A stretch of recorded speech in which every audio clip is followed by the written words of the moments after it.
Welcome to another episode of the Weeb Retreat podcast. We hope you enjoy your stay. We are the Weebs, your host. My name is James. This is Jerms. How you doing today, Jerms? Doing good, doing good. Another spicy week this week as well. Got another show to add onto the list, so extra We do. spicy.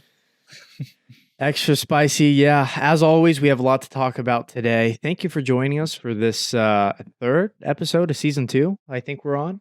So as always, timestamps will be in the description. We also got the slider on YouTube now. You know how we do. All right, let's get into the weekly roundup. Let's waste no time. Let's just jump right into it. Yeah. I have no idea what you think of this one. You have no idea what I think of it. This will be fun. What's the English name for this one? This one's very interesting.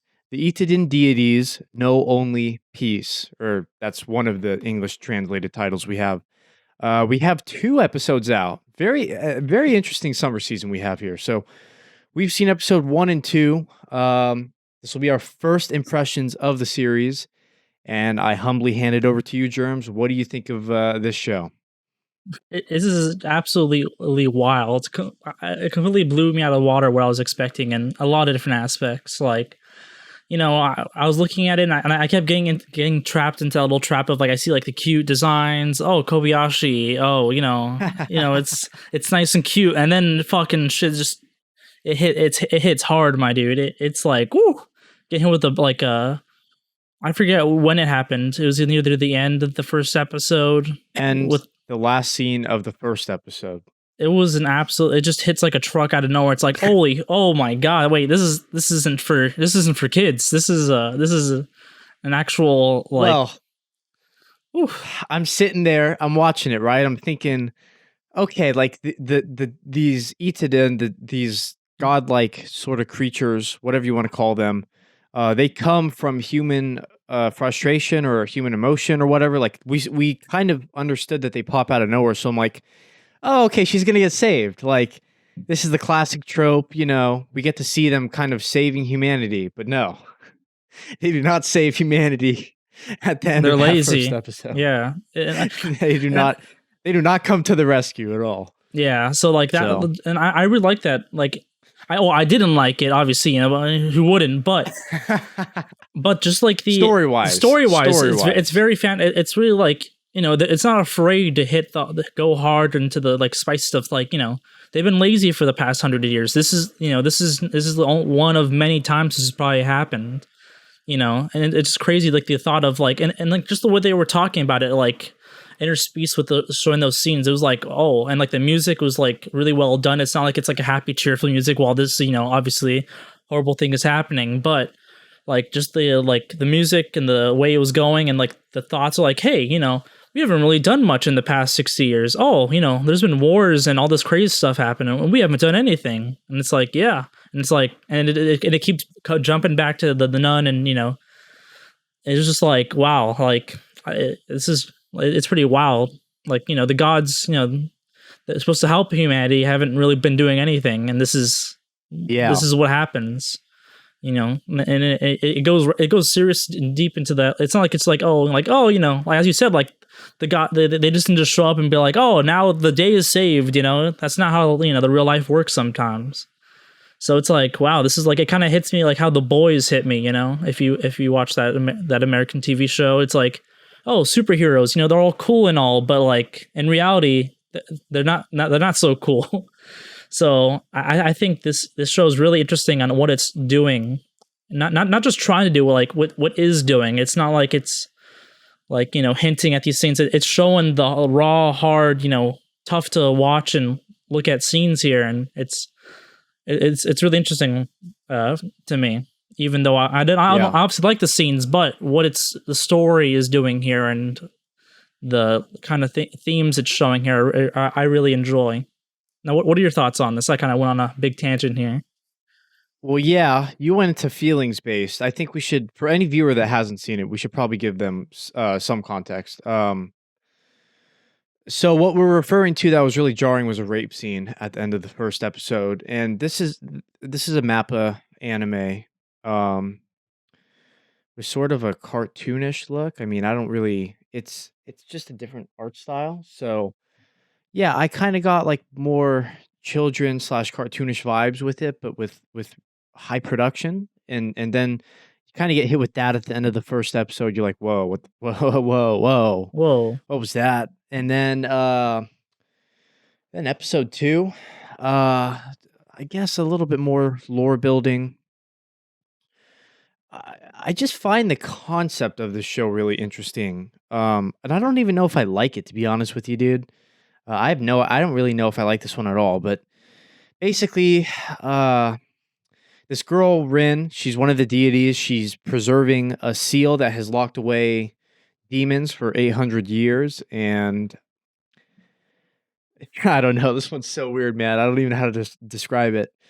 They kind of meet this robot doctor who seems to be, I don't know what his plans are, but he's interested in the deities. Maybe he's gonna, well, he revived that one demonic creature, right? That demon. Or the demon don't know if, yeah.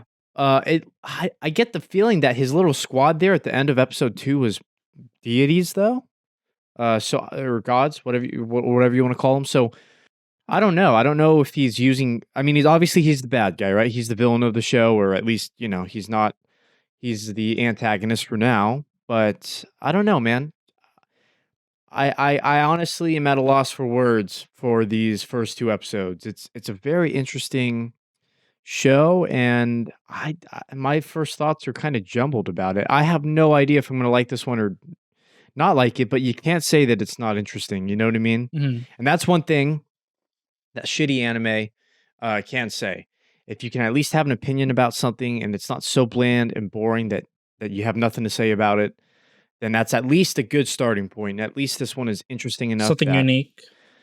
Yeah, something very unique and something worth looking into, considering and checking out. 2 episodes. I don't dislike it yet. I'm not super sold on it, but I'm certainly watching the third. We're certainly going to have this one on the weekly roundup. You know what I mean? If I was watching this alone, last week I talked shit about Four Hoes. I was like, I wouldn't watch this shit on my own. This one, after these 2, I'd be very intrigued to watch a third. You know what I mean? Like, how could you watch these first 2 and not want to continue more into the series? So that's kind of where I'm at with it. Are you sold on it yet, or where are you feelings wise with it? Yeah. Well, the main thing I like about the show is just the uniqueness of it. Obviously I wasn't much of a fan of that scene, but other than that, it's like, okay, we have some interesting ideas on here. There's a lot of the glasses guys doing something behind the scenes. There's all there's little wars and all these different factions. Almost reminds me of like a Dr. Robotnik kind of. I don't know why I had those vibes, but he's kind of there to fuck everything up, and he's just sort of mad scientist guy. I don't know. Interesting. Just such a weird show, man. And hopefully it gets. Yeah, go ahead. Well, the Sakuga was woo. Those scenes were absolutely really beautiful. Oh, it felt so good seeing those fight scenes. Just like, oh yeah, that's the good stuff right there. And like when they're like sprinting really fast, and like how how it looks and like it's animated is like, it's real nice. They put some nice little details into there.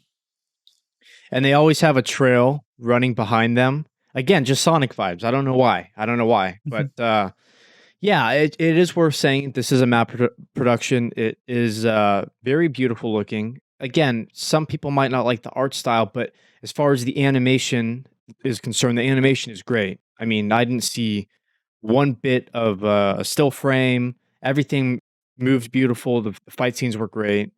Certainly has style. So yeah, absolutely nothing to complain about animation wise. Yeah, man, the rape scene. I just I don't. Okay, so people might not like this, but whatever. In concept, I don't think anything artistically should be off the table, right? In order to tell your story, you need to tell it however you see fit. So, I don't think that. I mean, some people might not like a scene like that, and I understand where they're coming from. And if they don't want to watch any media or read any media, or like that has anything to do with a rape scene, I understand that. But if you can put it in a way that it actually serves the story and it's actually meaningful to the plot, then I can understand that, right? It's not just there just to be there, Yeah, and to be honest with you, I kind of feel like it was just there to be there for this series. Um, it was just so jarring and out of place. Like there was just no build up to it. It was almost like the animators and the production crew wanted to show us, hey, this is a serious show. Like you saw you saw a very standard show there in the beginning that looks different and interesting, but here we're going to show you this dark, twisted side of it that we have that's very mature. And it just felt like it was a little bit forced. I know what they're trying to say because in the second episode, they're trying to illustrate that the deities don't always come to the rescue. But yeah, it just felt jarring. It just felt like we went from one tone to a completely other tone. I know that some people don't like that scene because of what it is, and makes sense. Artistically, I don't think it should be off the table if it fits the story. I don't know if this one really fit the story. I mean, I'm glad as a viewer I know that this is a mature series, I guess, but it just felt a little bit jarring for me. But yeah, not really a complaint. It's not a big deal for me. I know it'll be a big deal for some people. I'm sure that there's going to be people talking about that scene. It's the very first thing you mentioned. I mean, it's the very first thing we started talking about. So, yeah, what an interesting beginning to a show, huh, Jerms? Oh yeah. Once I was done, I was like, I didn't even know how to feel. I was like I don't even know how to feel right now. It's like, should I feel like mad? Should I like the show because it was doing this interesting? Should I hate the show because it made me feel bad? Or like I was feeling emotions. I wasn't like super happy once I was done, but like it made me feel something. It made me think about things. So just that alone has a lot of merits to me. I didn't like the scene, but just the thought, like thinking about it, it's like, okay, so how did this fit in the story? And now I'm trying to go back and actually think about the show, not just like mindlessly watch it. So I was like, okay, this show actually made me think about what's going on here, not just. But that's just me. I'm interested in continuing watching it. This might not be a 10 out of 10 show for me at the end, but there's no way I'm not going to come out of here and be like, oh, they did nothing special here. They're doing something interesting. True. I might not be super happy with it in the end, but at least it's trying to do something, which is a lot more than a lot of anime can say these days. Yeah. Yeah. And that's one thing I wanted to say too. Listen, the absolute worst kind of show is the mid show, the one that you don't remember, the one that was so boring that you had no investment in the characters, the story. Even a bad show, like a terrible show, you can at least be like, that was shit, and I can tell you why, right? Like you have strong feelings about it. The worst kind of show is that mid show that you're just like, you know what I mean? So, I appreciate that it's doing something different, and who knows? This may become a banger. I have no idea. It may.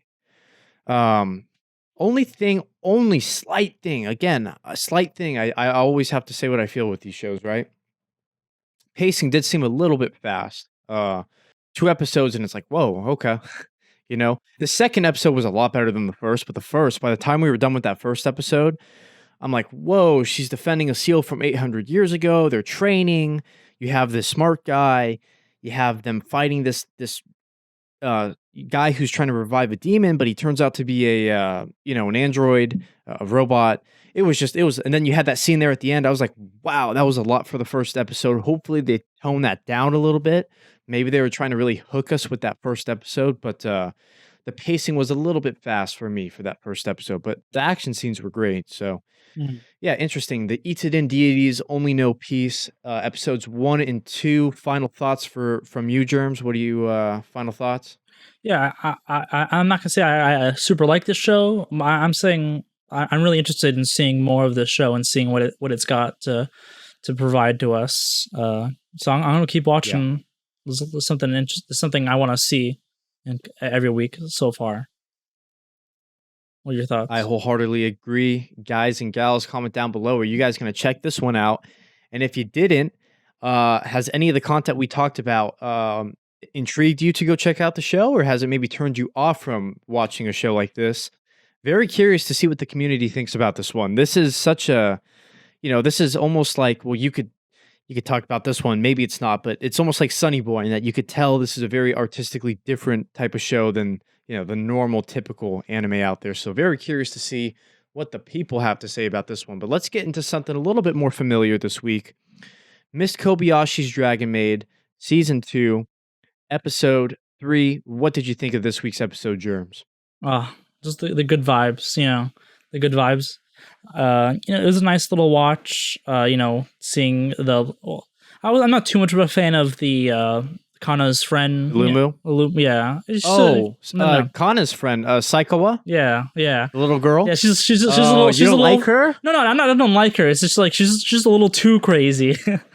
I fucking love that character so much, dude. But go ahead, this is your thoughts. I really like the... I just wanted to clarify.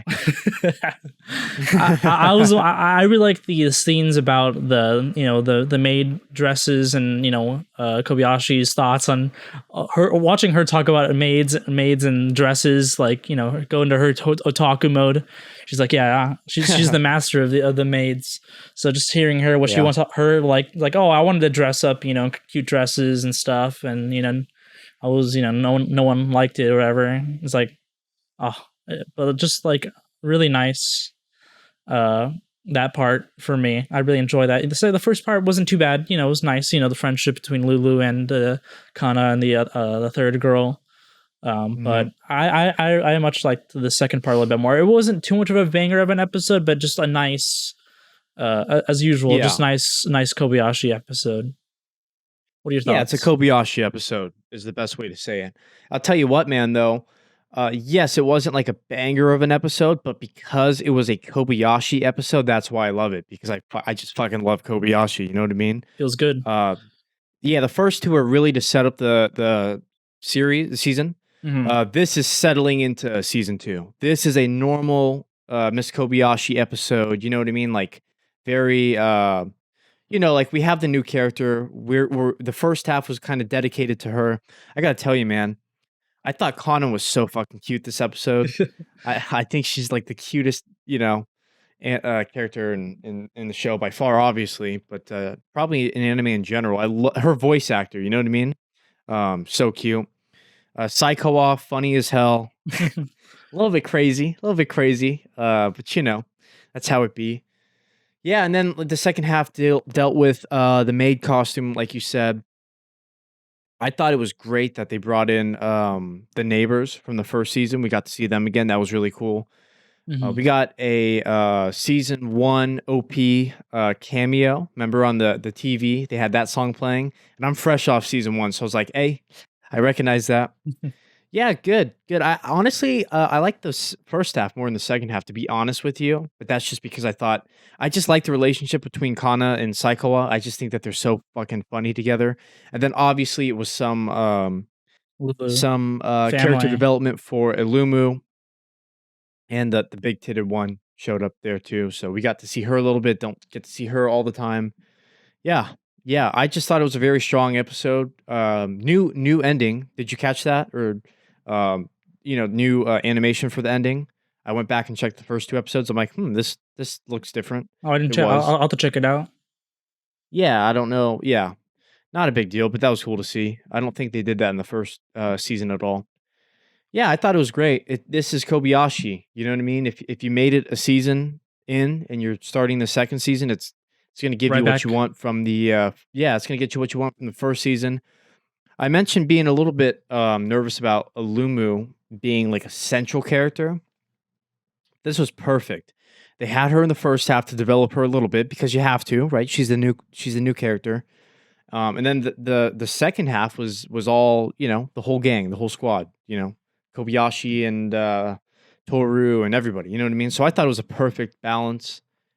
Mm-hmm. Yeah, if you can't tell, I love Kobayashi. I just don't have anything bad to say about it. Anything else that we're missing here, Jerms?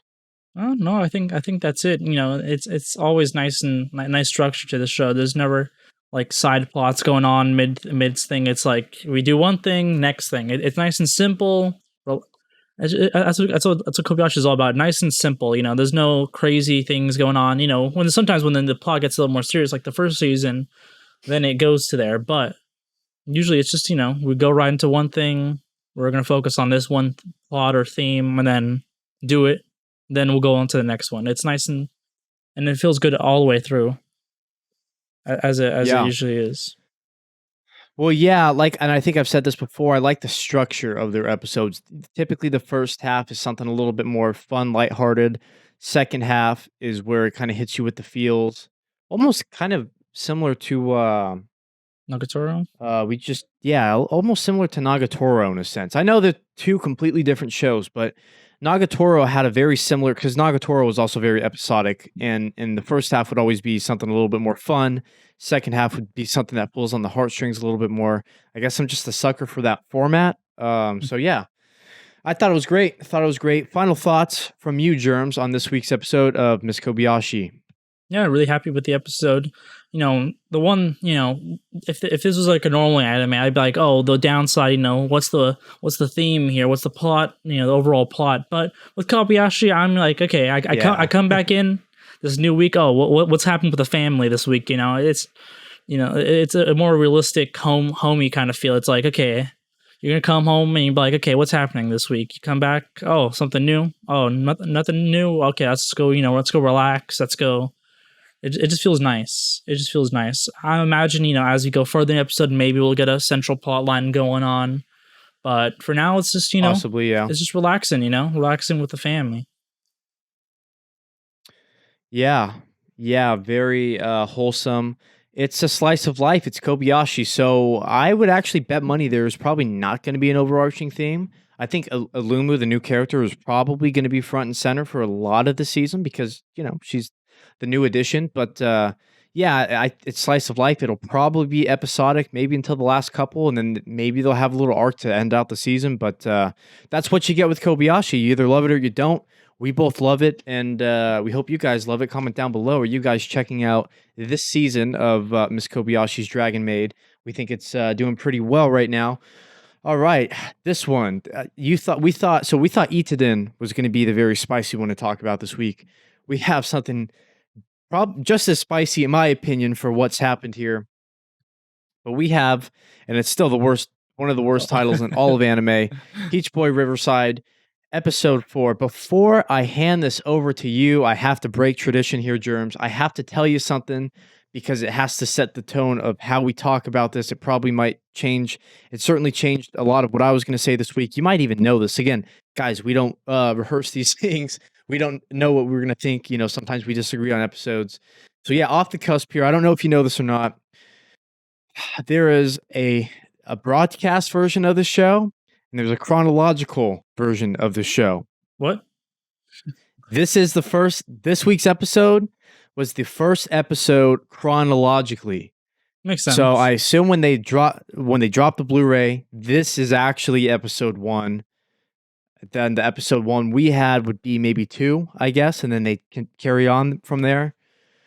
So yeah, I don't know. That probably changes a lot of things, but what did you think of episode 4 in the broadcast version or episode 1 in the chronological version? This week's episode.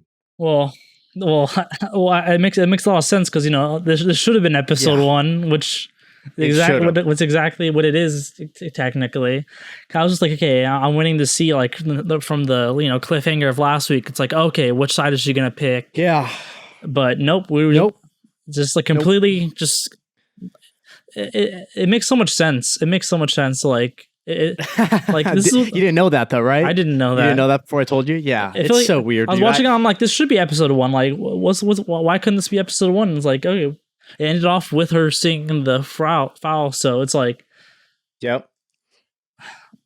Man, doesn't it make everyone in the future be confused? Now people can be like, oh, so I want to watch Peach Boy Riverside. I heard it's maybe in the future we'll say it's good.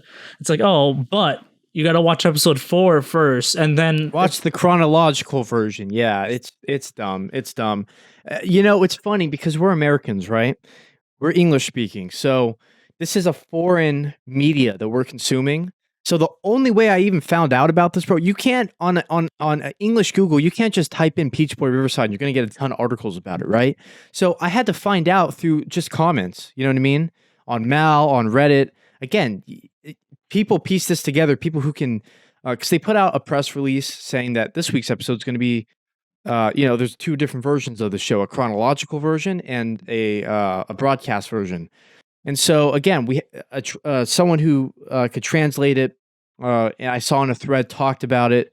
Everyone in the thread was still confused. Yeah, it's kind of a shit show. Yeah, I mean, it's just a terrible way to structure broadcast choice. Yeah, it's terrible because for all the people that were really hyped about last week's episode's cliffhanger, like you don't get an answer this week. It's just weird. It's out of place.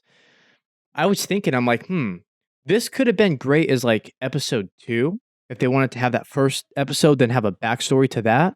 But yeah, just having it here is so weird. You know what's funny? I'm actually much happier with this week's episode, to be honest with you.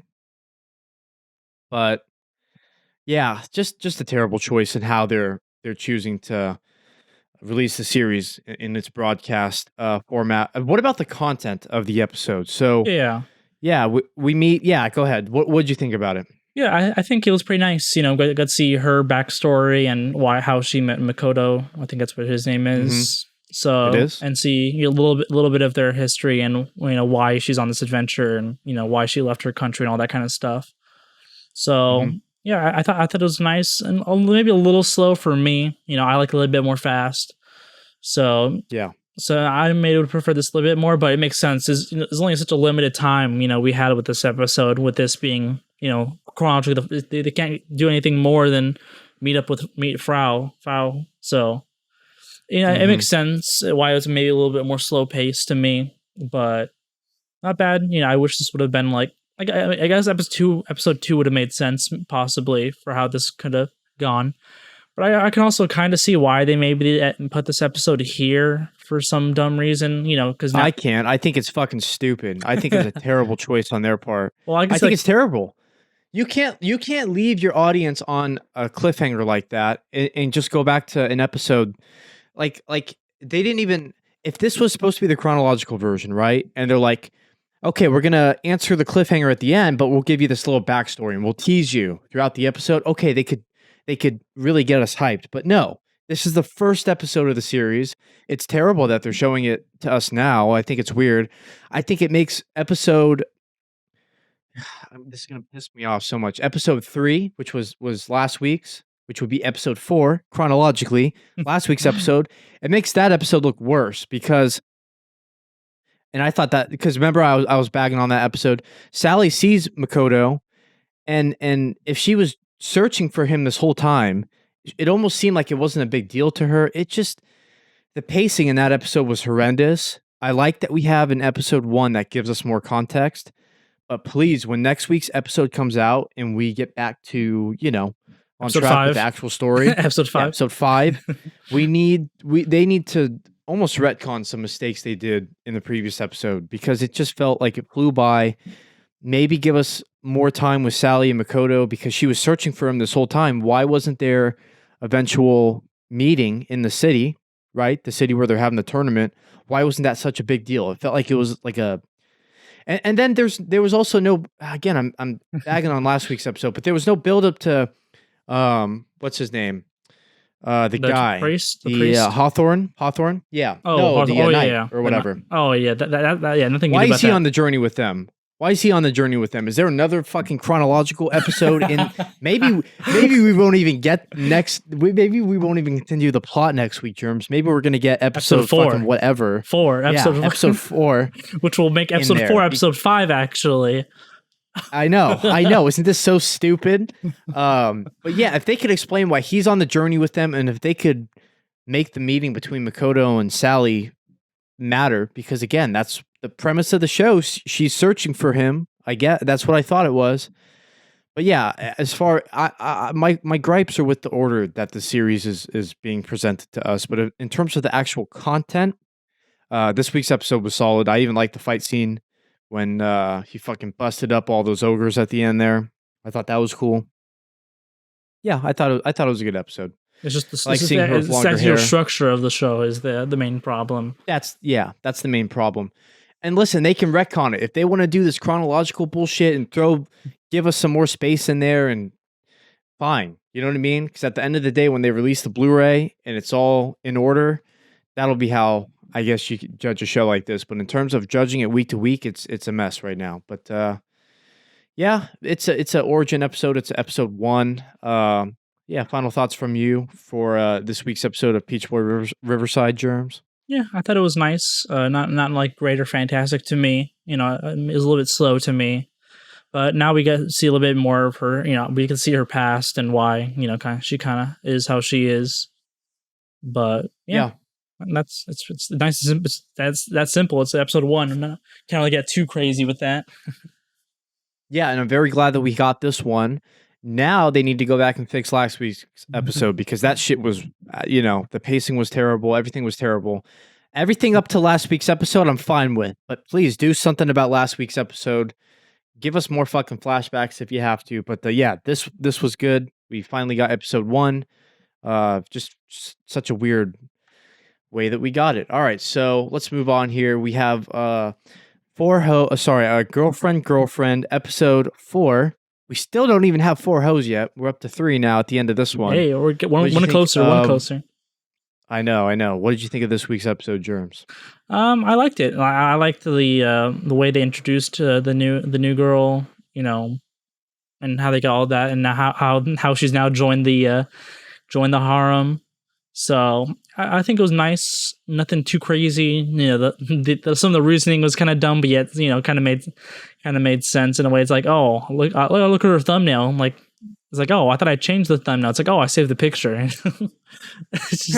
Why'd you save the fucking picture? Yeah, I know. We could, but it's not a show to do that with. This is a very, you know what I mean? Yeah, it was just nice and dumb fun. I like her. I like her character. She's my kind of type. So, my new best girl has now been decided. Don't you know her? Oh, really? Over what's her name? Nagisa? Mm-hmm. Even over the adorable one. You're gonna pick Blondie already? Oh yeah. So I'm going right in. We're going right into. To be honest with you, I'd probably fucking pick Blondie too. To be honest with you, I can't even say anything. Yeah. So I thought like probably 70% of this episode was pure utter garbage. I was bored. I thought it was so. I thought last week's was so dumb that they continued it this week with the conclusion of her coming back into the harem. I'm like, oh my God. Like, I don't want to see MC be a simp anymore. I don't want to see this little fake fight they have that's just blown out of proportion. I thought the whole thing was stupid.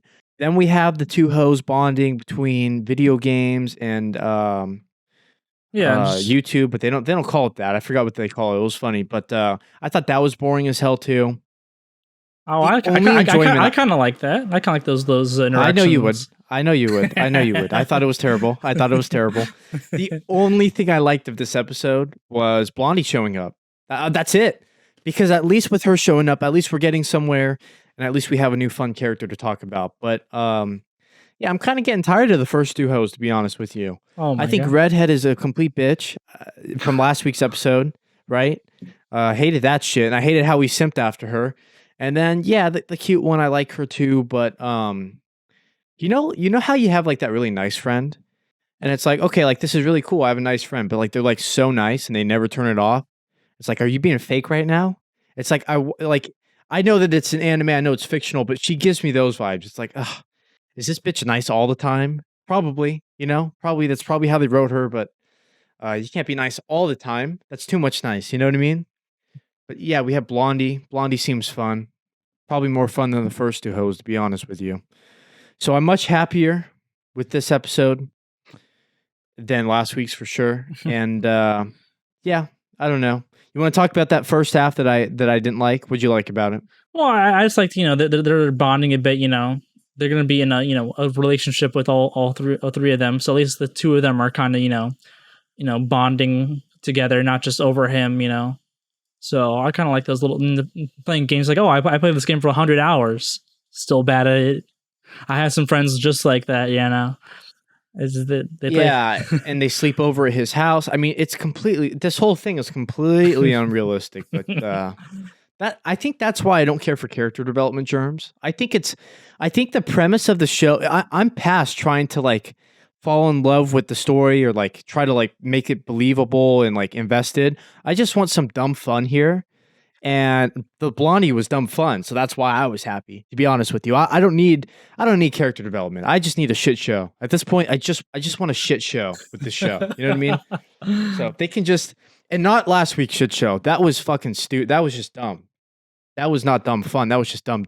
You know what I mean? So not last week's, but one thing I will say that this show is making me laugh is the threesome joke.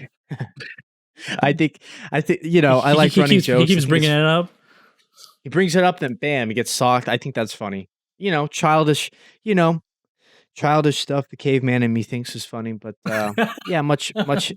Oh, you know what's funny? Blondie, she was sitting on top of in the little gym room, and she's like, when she was convinced to join the harem, out of nowhere, I mean, I apparently lightning struck her to make her come to that decision. She's like, "You're good people for a bunch of weirdos in the threesome." I thought that was a really funny line. That's what my subtitle had. Yeah. I think we wink wink. I think we used the same subs.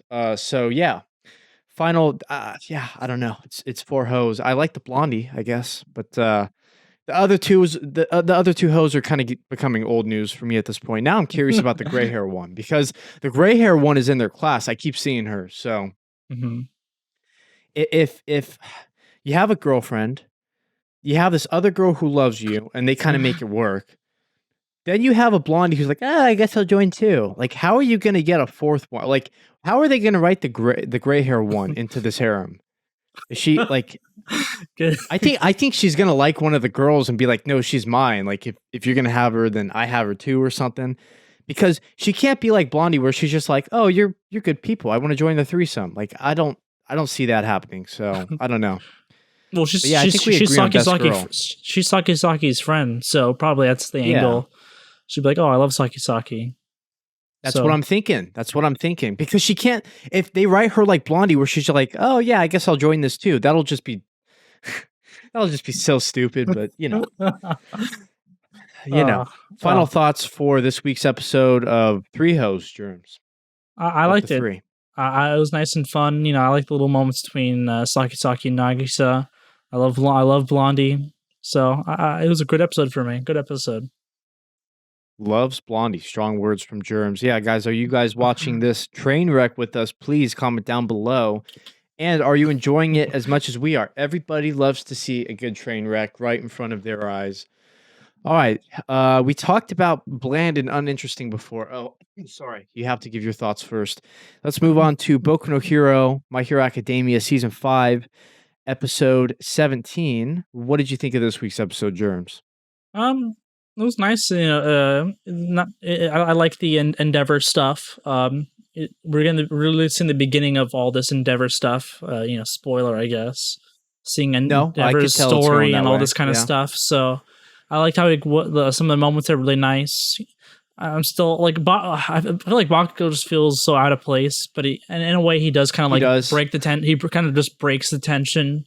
Like, it's like all tense around him. He starts yelling and she's like, okay, he's kind of just doing his Bakugo. Yeah, he's just doing Bakugo things. So, but I liked some of the moments, and I liked some of the discussions that they had in there. That end was pretty spicy as well. I forgot about that. But when he's like praying to his dead child. Yeah, okay, that was a spoiler. I was going to ask who that was, but there you go. I assume that's what that was. Yeah, I assume Japanese culture. Yeah, it's in Japanese culture. It's the picture there. Yeah, but it wasn't confirmed to me, so I didn't want to assume it was, but that's what I was thinking it was. But yeah. So what did you think? I thought it was pretty little spicy with some of the talks there, but nothing really groundbreaking or crazy. But what did you think? Know me, I'm the hater here. Listen, I thought it was decent. How do I put this? I don't really want to watch Boku no Hero for family drama, I guess. It's okay that it's there. It's some good character building on behalf of Endeavor and Todoroki, but did we get anywhere with it? Did we learn anything with it? Okay, he has he has a dead child. I saw that, but how many episodes we're over 100 episodes for this series, and this has been teased and teased and teased and teased and teased, and we saw some of it this episode, but did we get anything substantial out of it? Did we get a really good heartfelt moment? Did we get a good reconciliation? And I know that they're building up to that. I know that that's later, but they've been teasing this for a while. You know what I mean? I mean, we even saw a flashback to season 2 where Todoroki's walking away and he was talking shit to his dad. Like, we've known this tension has been there for a while. Mm-hmm. And I know that probably at the end of this arc, they'll probably rekindle some of their relationship, but you have such an interesting side plot going with the villains, and they just fucking refuse to do anything with it right now. I feel like they're like we get episodes of Boku no Hero, but we're not getting anything substantial. You know what I mean? Okay, we saw them eat dinner, and I really like some of the moments with Endeavor talking about how he's having this dream of his family eating dinner. Right? The buildup was great, but there was no, there was no payoff. There was no payoff to it, in my opinion. Now, I know people are going to say, what are you talking about? This is one of the few good episodes this season. It's not like the rest. It's not filler. Why are you complaining? I know I'm probably going to read that comment somewhere, but yeah, I don't know. It was fine. I'm fine with it. I don't hate it. It's just a problem with Boku no Hero that's just almost systemic at this point to the series, that we're over 100 episodes in, and well, certainly for the season, and we're just not getting any episodes of substantial value. That's my opinion. What do you think of that? Yeah, I think for a long while it's kind of been a lot of build up and teasing and showing little arcs here and there, but nothing really. Especially it was last week, right, with the filler episode, right? Yeah, I think so. Yeah, so we went from a filler episode to a little bit of spice, but nothing crazy. There was no like yelling or like actual like deep talk one-on-ones. It was kind of just like, oh, they were talking about their relationship, and or in someone else's room they're talking about different shit, but like they weren't it wasn't Todoroki and Endeavor one-on-one like, yo, pops, I don't like what you're doing. Let me ask you a question. How many times have we seen Todoroki think about his father? How many times have we seen Endeavor think about Todoroki? And yeah, they're in the same house now, but it's the same shit. Nothing's getting resolved here. I keep seeing the same thing over and over again. We're over 100 episodes in. We're in season 5. And for a season 5 episode, this is probably top 3 or top 4. That's saying a lot because this wasn't that great of an episode. You know what I mean? That's just the problem I'm having. Mm-hmm. Yes, it's an improvement. I appreciate the improvement. I appreciate, thank you so much, Bones. You're not giving us any more filler. Thank you so much. Thank you for sticking to the manga. But story-wise, this episode just didn't really captivate me. You know what I mean? But that's just me. Mm-hmm. So yeah, good. Probably top 4 for me for this season, but that's a low bar already, in my opinion. So yeah, final thoughts for this week's episode, Boku no Hero, Jerms. Yeah, I thought it was okay. Kind of.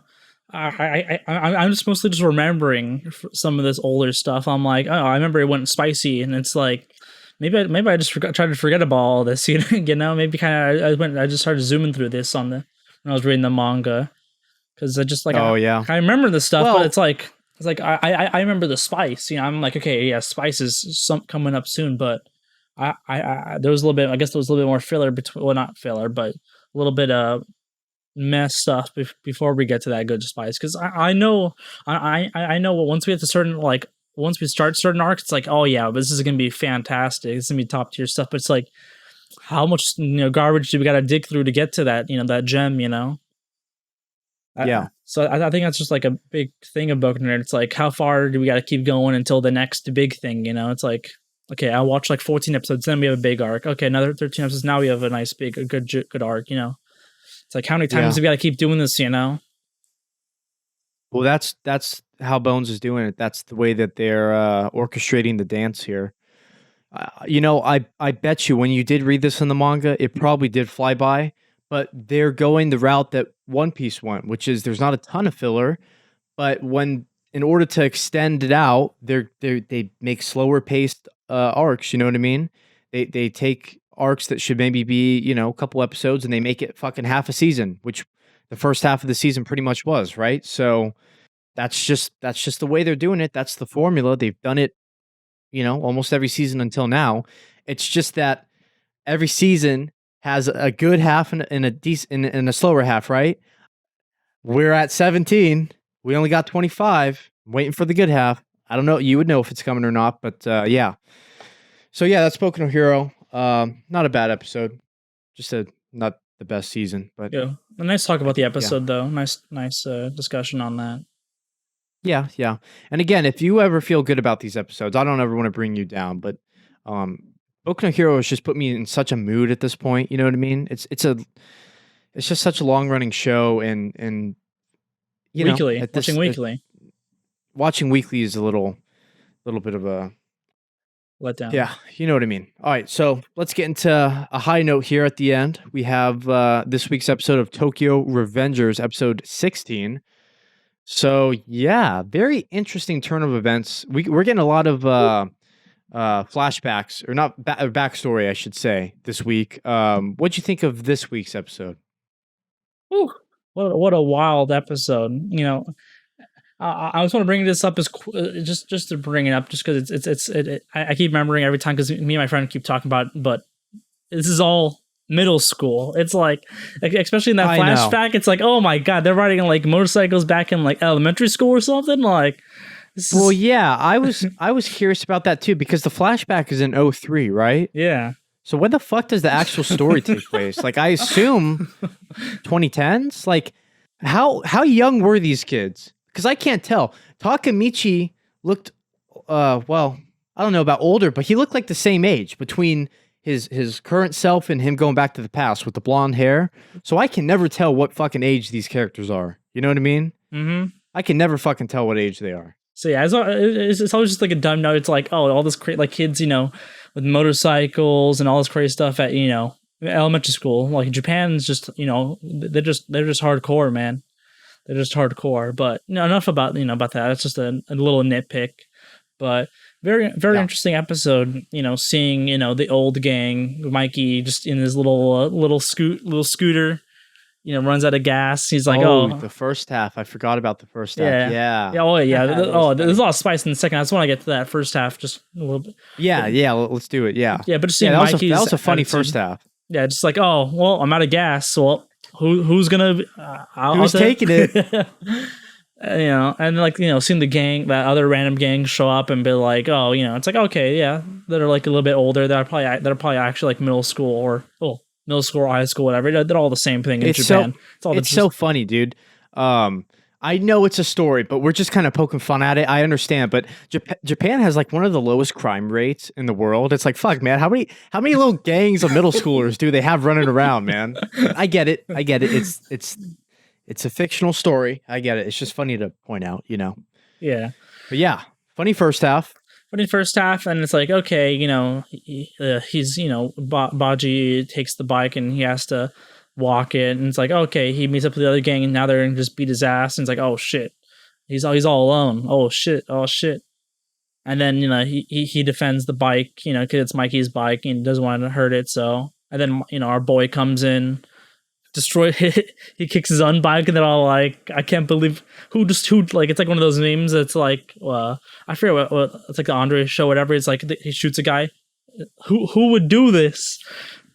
Huh. Mikey's like, who did we'll be sure to put the meme in here in editing. yeah. It's like, like he kicks over his own bike. He's like, I can't believe you kicked over my bike, and just kicks somebody. That's like, I thought that was pretty hilarious. And it was. So, and then we get into a little bit more serious of a part of the episode. It's very, very spicy. So it's, you know, Baji and the other Kajitora, the sixth member, or sixth founding member, or not founding member. And he was there, whatever. Yeah, so just seeing them, you know, like, oh, you know, hey, let's go get that bike that, you know, Mikey, you know, from Mikey, you know, he does, you know, he's our boy, he deserves, you know, the best. It's like, oh look, there's that bike, you know, that's you like that? That's a pretty cool bike, you know, we're gonna go get it. It's like, what do you mean we're gonna go get it? It's like, oh, we're gonna go steal it. It's like, oh shit, okay, oh shit, spicy. So like, then you get, you know, this.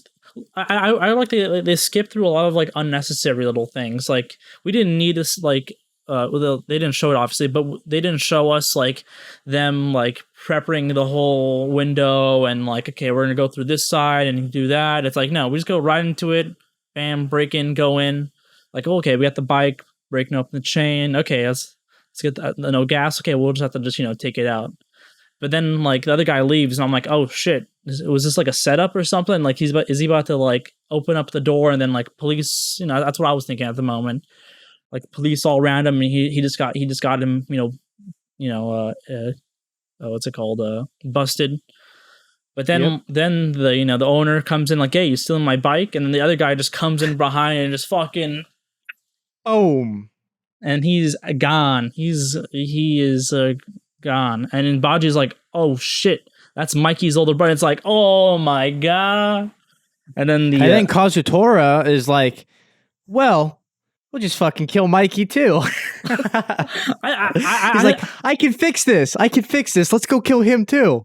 It's like, oh my god. He's lost that. I think. Well, he's like an elementary school kid. So you can kind of see, they can't really think that well. So he's. But what a madman in cold blood just kills a man over a bike. Japan be wild, man. They be wild. Yeah. So just like that was a really crazy moment. Like completely unexpected. I wish they would maybe tease a little bit. Mikey had an older brother. Like maybe they said said like, oh, they ever brought up beforehand that he had a brother. Really, maybe they did. I forget. But it was really interesting seeing that. Really. Yeah, there wasn't much foreshadowing for sure. I think there was a little something. I think like Baji saw like some like restaurant or something, but that could have been a completely different thing there. But if you and I both missed it, then it wasn't done well enough. You know what I mean? Mm-hmm. So yeah, they could have done that better for sure. Mm-hmm.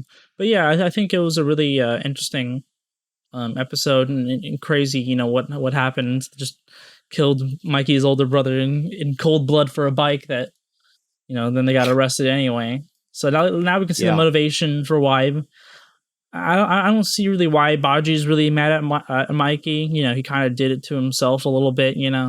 Just saying. Of course. But he's just fucking crazy. But I think probably Takemichi's probably gonna be like, Mikey didn't do nothing wrong. It's that dude, and then Baji might turn against the what's his name? Kazutora. Kazutora. So maybe that reasoning and that logic is probably gonna be on Takemichi's side and be like try to get Baji back on Tomon's side. So I possibly we never know. He's still surrounded by a whole gang of the Valhalla. So Valhalla, yeah. So I'm interested to see what happens this next episode. I imagine we're going to jump right back into, well, I guess past times, but you know what I'm saying. Present where the time. Story's at the current story. Yeah, where the story is at. So I'm really interested to see what they do with this, and what Takemichi kind of what he heard from the story, and if he kind of came to the same conclusions as I did. Maybe he'd say something a little different. But I'm interested to see what the next episode was. But I think this was a nice, good episode here. Yeah. But yeah, like you said, they'd be wild and out there, right? What happens in Tokyo must stay in Tokyo, huh? So yeah, and also I think it's so funny, dude. Last week I'm like, you know what? Tokyo Revengers always has good progression of the plot. And of course, the very fucking next week is going to be a backstory. Of course. But it'll probably serve. I mean, it'll definitely serve the plot. If next week Takemichi can somehow figure out their dispute by bringing up this past incident, that's like very forced to me, dude. What? That's almost like showing a flashback right before you need that flashback to influence the story. Well, that's what he kind of needs, because he was kind of explaining the story to him. So, true. It makes sense to me. Like, he's telling him the story, and he's like Takemichi's while listening to sort of like thinking, like, how we're thinking. It's like, okay, try to bring some logic. I mean, that's true. That's true. I'm just saying, like, if he can use this story to get out of his current predicament, that'll be like, come on. You know what I mean? Oh, that makes sense to me. Whatever. It makes sense to me. I like it. Makes sense to you? Well, listen, I'll say this. For this episode, and maybe I'll like it. I'll have to see how the current story gets resolved. But this episode felt very discombobulated to me. The first half and the second half almost felt like they shouldn't even be together. But they were both solid content. I liked both the first half and the second half. Felt a little bit weird that they were together like that. But So yeah, a very, very interesting. Yeah, Kazutora goes crazy. Kind of didn't expect that, but then again, I didn't expect the guy to be fucking Mikey's brother. You know what I mean? So yeah, Tokyo Revengers, Wow. man. What a series. What a series. I mean, there was no fucking boring episode in the show. I mean, there are slower episodes, and I've talked about them. We review weekly, right?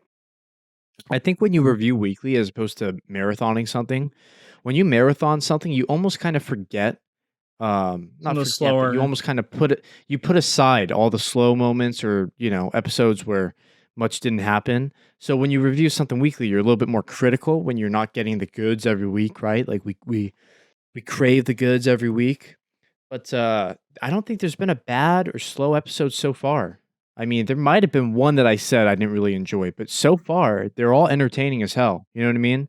I'm thoroughly entertained with the show, and yeah, interesting backstory. I think it's funny that, of course, we get a backstory right after last week. I'm like, the story always progresses, but of course, that's just my luck, just my luck. But yeah, solid episode. I think we both agree. Final thoughts for this week's episode of Tokyo Revengers. Yeah, I like what they did here. Nice little, showing the backstory of the whole gang and why Kazutoro and Baji are kind of the way they are at the moment. And maybe Takamichi can use some of that logic that I thought of to help him out with the situation, because before this episode, I had zero idea how he's gonna get himself out of here. But now I can see how he can get Baji at least on his side. But still getting out of Valhalla and the Lion's Den, I don't know about that. But we'll see. He always finds a way, doesn't he? He always finds a way. So yeah, guys and gals, weebs out there, if you're watching Tokyo Revengers, and we assume you are, I mean, it's a pretty hyped up show. Comment down below. What did you guys think of this week's episode? Yeah, really good stuff. Before we move on to our weekly discussion, we have one this week. What is your winner of the week? I never think of this before we start recording, but here we are. Gotta make a decision of these 6. By the way, I don't know if we've announced this, but just for anyone unaware, this is our set weekly roundup for summer. So we had Tokyo Revengers and Boku no Hero. Those were the mainstays. We've added Girlfriend, Peach Boy Riverside, Kobayashi. This week we have Itaden, Deities. I think we're just probably going to call that Itaden for short.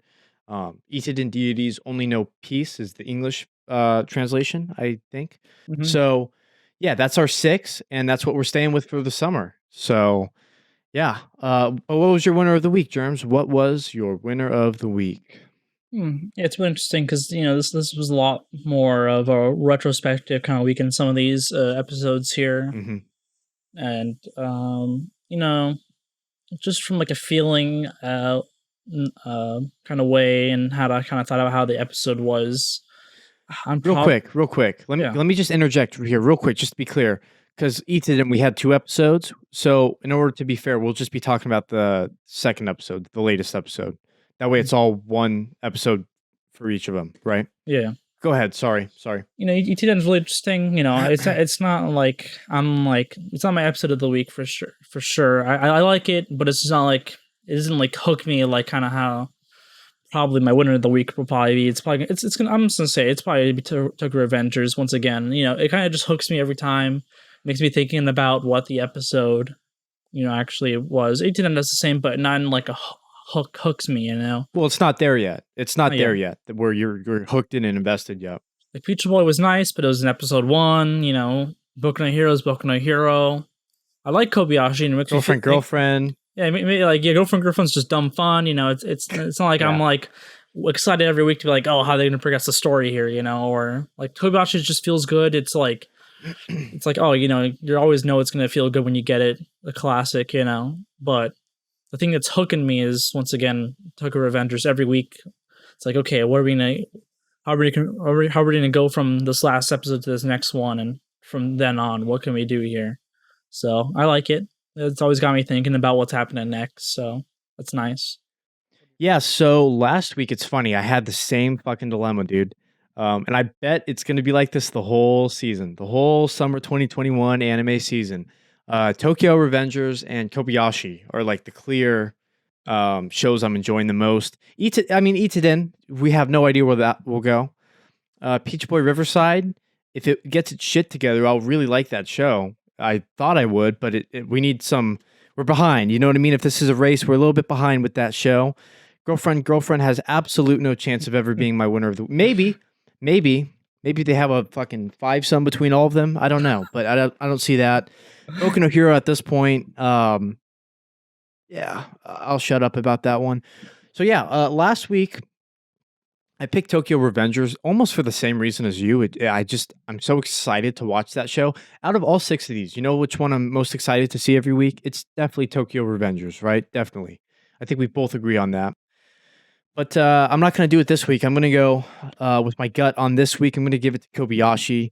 Very close last week, too. Very close this week. But I'm going to give it to Kobayashi. Just fucking good, wholesome shit. I can definitely... Tokyo Revengers will definitely beat it some weeks. But this one, I got to give it to Kobayashi, man. I just love it too much. I just love it too much. Mm-hmm. And Kana stole it from me, dude. So cute. And Saikawa. Because whenever you get Kana, you typically get Saikawa, and I just think they're fucking dynamic between them. So funny. So yeah, you're going to go with Revengers. I'm going to go with Miss Kobayashi's Dragon Maid.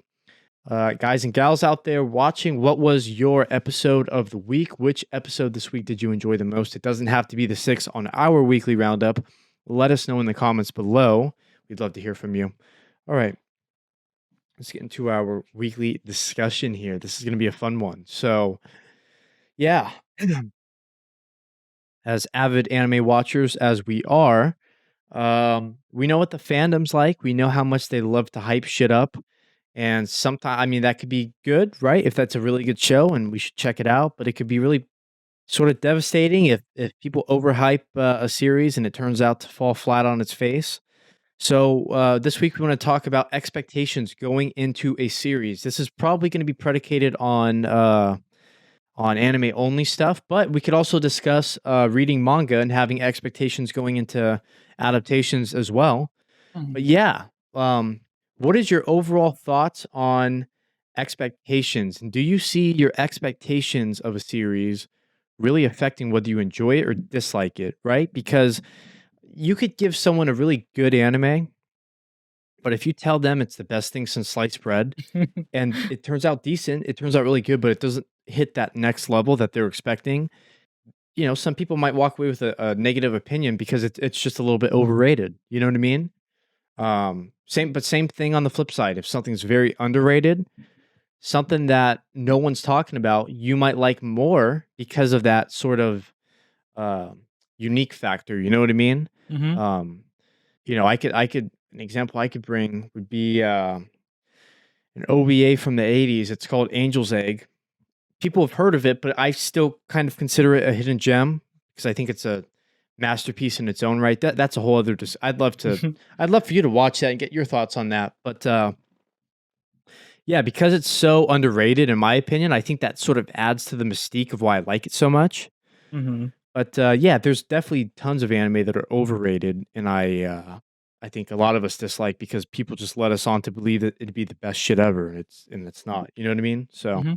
Yeah. The question is, how much does your expectations affect your enjoyment of a series? Yeah, I think definitely with a lot of especially some shows, when you hear the adaptation, you're like, wow, everyone's going beyond crazy. For example, Chainsaw Man. People are just going crazy. People be barking for some reason. We don't know why. Oh my God! Don't bring that shit up. There's a huge fan behind it. It's like, okay, don't turn me off to the show before the show starts. So, no, I'm doing the anti-hype here. Okay. I was gonna say you're gonna turn me off, and I'm not gonna watch the show, and I don't want you to do that to me. So so some shows just have like crazy amount of hype. I think Demon Slayer had some hype, especially once episode 19 happens. Like during the show, there was a lot of hype. So, those are 19 took it to the next level, right? Yeah. So those are two completely different situations. I feel like every hype situation is always a different situation these days. Like Demon Slayer was kind of hyped, this whole time from before. I don't remember that much before, really. I think kind of Demon Slayer just kind of happened, and as it was going people are like, hey, this is actually pretty good. You should, Who showed it to you, by the way? You. Thank you for the credit. Thank you. And you had no idea what it was. You didn't even know about the manga. So just, thanks for the credit, Jerms. Thanks for the credit. So I think something like Demon Slayer was like a natural hype machine. Like I remember I didn't even hear about it before you even told me. So it's like, as the show was going on, people were like, oh, this is a good episode. Hey, you should watch this, kind of a natural kind of hype. And then episode 19 happened and just fucking whoop. Well, it went boom, boom. You know what I mean? It made it on Twitter, like trending on Twitter, like overall Twitter, not like anime if you have Twitter. An anime Twitter, it's not just your account, all of Twitter just trending, which is insane. Like anime don't typically do that. Maybe like Dragon Ball Z or Pokemon every once in a while. That's because those are sort of ingrained in pop culture. For a new anime that's still airing to hit the trending page of Twitter, I mean, that's insane. That's nuts. Mm-hmm. You know what I mean? So like, that like, the Demon Slayer was kind of a natural hype, and then like the hype never really died down after 19. So like the movie. And then the movie. I mean, slowly. Yeah. So like Demon Slayer was a very interesting case where it's like there was like not much hype, and then hype kind of slowly built, huge hype, and then now it's just kind of staying at that high and just keeps going higher and higher. So, that's a nice, like, we were watching it. It's like, oh, this is a good show. This episode's really nice. Okay. I watched it. I was like, oh, this is nice as well. It wasn't like a hyped show before. I didn't have any expectations. I kind of just watched it just to watch it. And I was like, oh, it's nice, fantastic. I didn't and maybe it's not like the best show ever. And then kind of similar thing. And then with like Jujutsu Kaisen, it's like, oh, like we watched like, oh, this seems pretty cool, you watch it like, oh, this is really cool, nice hype, really cool Sakuga moments every episode. No, cool episode, cool series. The hype is, I don't think there's that much hype for Jujutsu Kaisen, honestly, especially compared to Demon Slayer. Well, not compared to Demon Slayer. Chainsaw Man as well.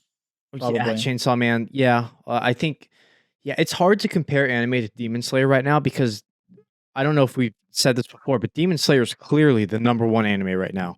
You can not like it. You can think it's overrated. I know many people do. But it clearly is the next big shonen that we have on our hands. Clearly. It's not even close. So, My Hero Academia has done very well in the States, right? But Demon Slayer is all the rage, especially the movie coming out here. Like, forget it. If season 2 is not a 10 out of 10 every single episode, people are going to be like, well, fuck this shit. It's not as good. You know what I mean? People's expectations for this show are through the roof. They're through the roof. Mm-hmm. Which season 1 didn't have, I obviously haven't rewatched season 1, but I imagine it doesn't feel like it was a 24 episodes. Yeah, it was 24 episodes.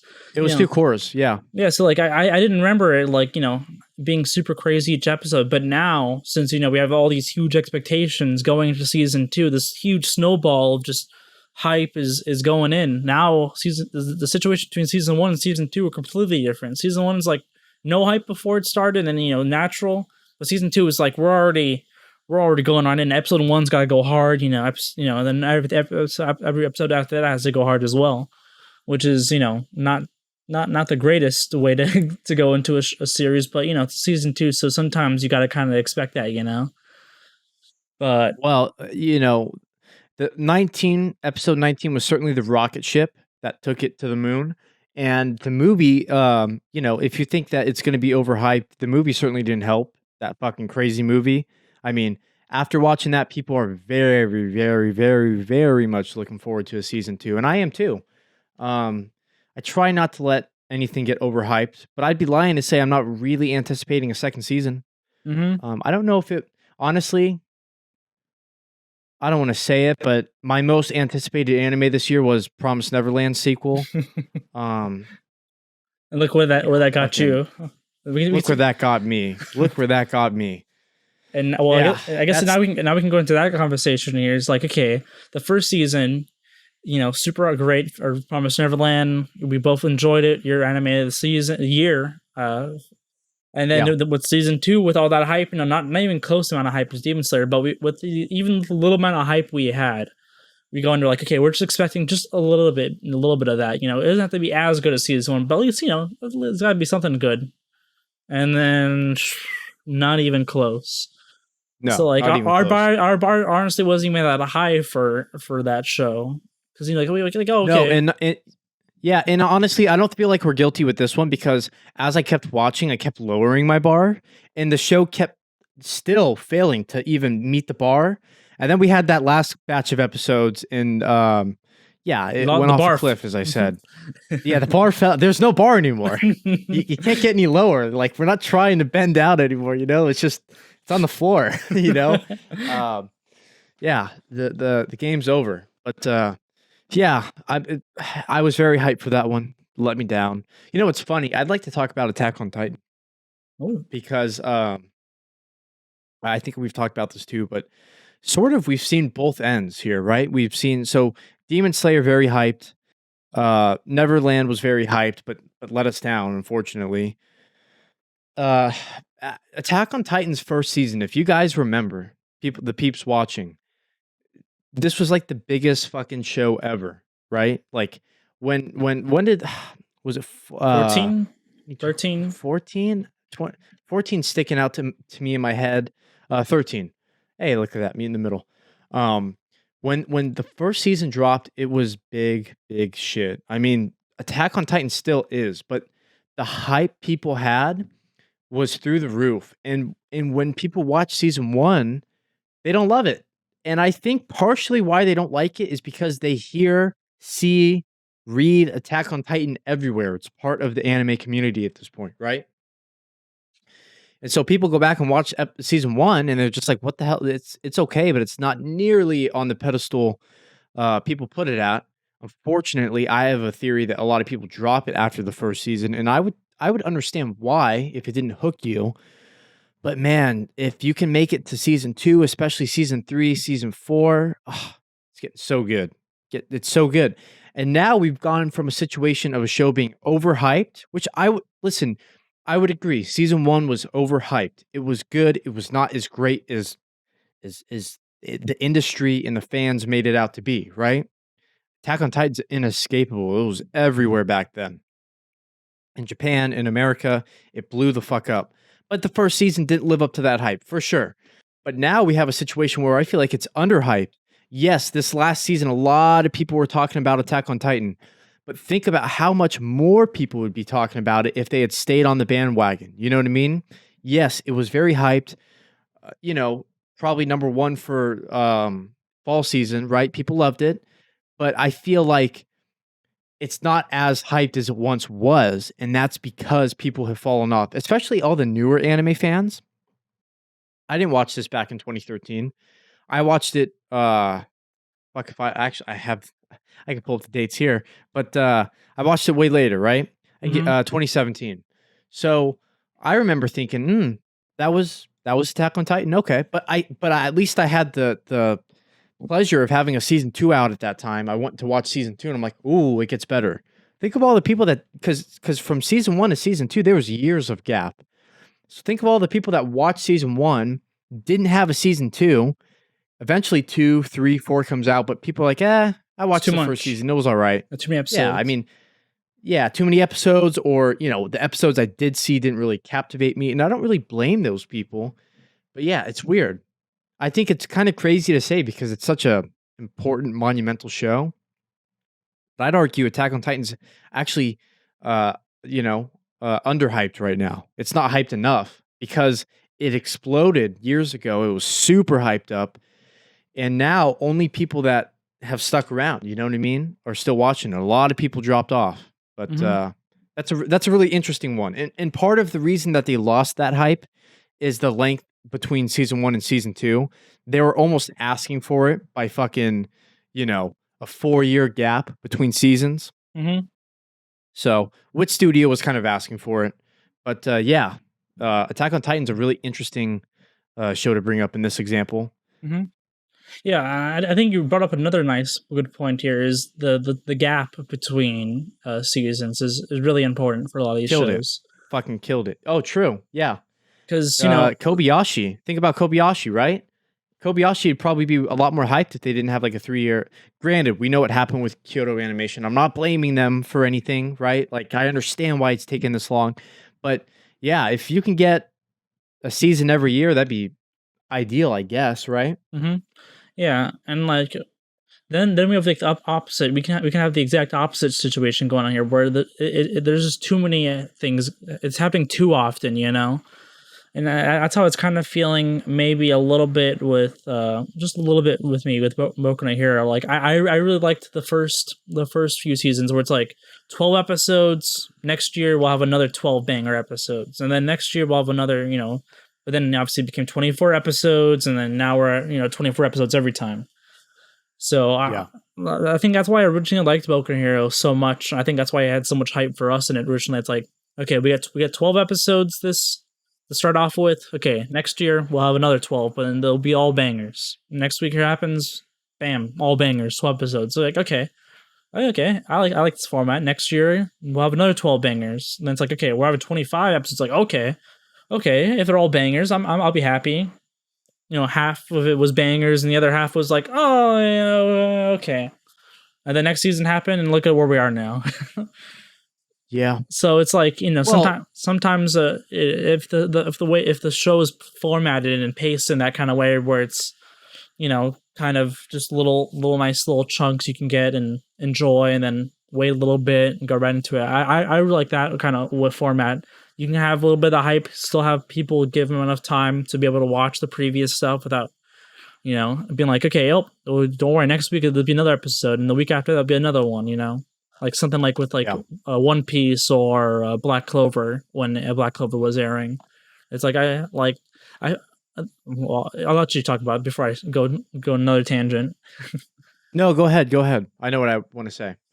Yeah, so like Black Clover and One Piece. Yeah, so with like Black Clover, I think that's why for me, I feel like Black Clover was done dirty. Come on. Other than being done by Period, but like I feel like for Black Clover, the pacing, when I read it before, I read it before the Jeremy way. I read the manga before the anime came out. Good choice. I really loved I loved the fast pacing of Black Clover, and how like it just went from banger to banger to banger to banger. It was beautiful. I was like, okay, I'm gonna watch the anime. This is gonna be like just bangers, and I hope they like stick with this nice 12 episode format like Boku no Hero had at the time. And I was like, that'd be sick. We get 12 cool episodes. Take a break. Let it simmer down. Let people talk about it, and let new people join the series. But then I saw it was by Period, and it was going to be weekly, and I'm like, oh no, oh come on. So, and then just the pacing was like, I feel like I think it was like a chapter, an episode. I couldn't believe how slow the pacing was. I was like, the main thing I loved about Boku no Hero was the quick, fast pacing, just banger after banger after banger. So like my hype for like, well, I guess as a manga, going from manga to anime ring, I was expecting, I had expectations for the show. I was expecting this banger after banger after banger episode, and then I come to watch it, and it's like watching paint dry. I was like, man, it's fun. You go. It's funny I let you keep talking, because it segues right into what I was going to say, and I think it's I like the seasonal format, but I don't think it's a core format, whether it's 12 or 24. I think we both agree on this. It's a pacing issue, and I bring up pacing all the time. But what was Boku no Hero's last season? He fought what was the villain name? The really big villain with Eri. See, I don't even remember Fool's name. I keep thinking Stain, but Stain was earlier than this guy. Anyways, but that arc, right? That retrieval arc where they went to go get her. Overall, right? Can you imagine if just that first half of the season was just 12 episodes? In my opinion, listen, I love the tournament arc, but that would easily be the best season of Boku no Hero. In my opinion, I thought that shit was hype after hype after hype. But because of what Bones and what Period, specifically Period, does, is they're trying to stretch it, right? What did we get after the overhaul arc? We got the school festival, fucking little school festival one. I remember you hated that shit, and I think a lot of people didn't like it too, right? You had that stupid weird villain in there, like. It just killed the vibe, right? If they just stuck to the 12, it would have been perfect. And then next season, like half of the season, you could have, or like whatever the manga has it at, right? Like just do a 2-to-1 ratio. Like that's the golden standard that we found out. You know what I mean? If it needs to be 3 episodes, fine, but they stretch it out to 12 and fill in the rest of the season. So yeah, I think it's a pacing issue, and like Black Clover, like One Piece, it's all a pacing issue. And if it takes too long to get to that hype, like the hype just slowly dies down. It's like, oh, I was so excited to see all this at one time, or like expecting such a hype show and then you watch and it's like, why is this thing so slow? It's like well, I think a great example, and I'm speaking out of my ass here, but I do know the statistic. Like Boruto has more episodes than chapters at this point. For most shows, that's unheard of, but they've already surpassed the chapter count. I think chapter count is probably like 50, 60, 70. An episode, I don't know if they're at 100 yet, but I know that they're past it. So there's probably filler. There's probably really stretched out canon stuff. You know what I mean? Mm-hmm. So, yeah, I mean, for me, it's always a pacing issue. If you want to give me 12, you want to give me 24. If you want to give me a continuous series, it's kind of out of date at this point. I was used to it back in the day, but if you can give me quality shit after quality shit, I'd be fine with it. But it's all, what's the pacing here? Are you doing a good adaptation, or are you rushing it, giving us filler, stretching it out when it doesn't need to be stretched out? You know what I mean?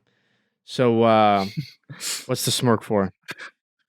Oh my god, it's beyond worse than I thought you'd. Oh my god, I'm scared.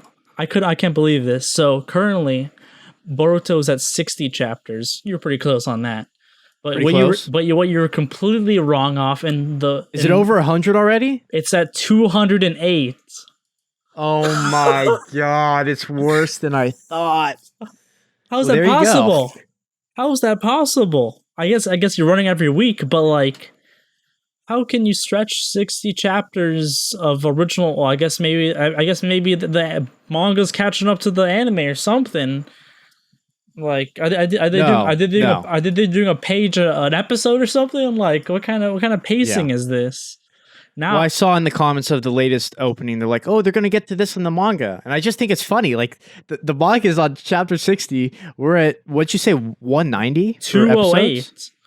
208. Oh, so we're dude. That's just crazy to me. That's just crazy.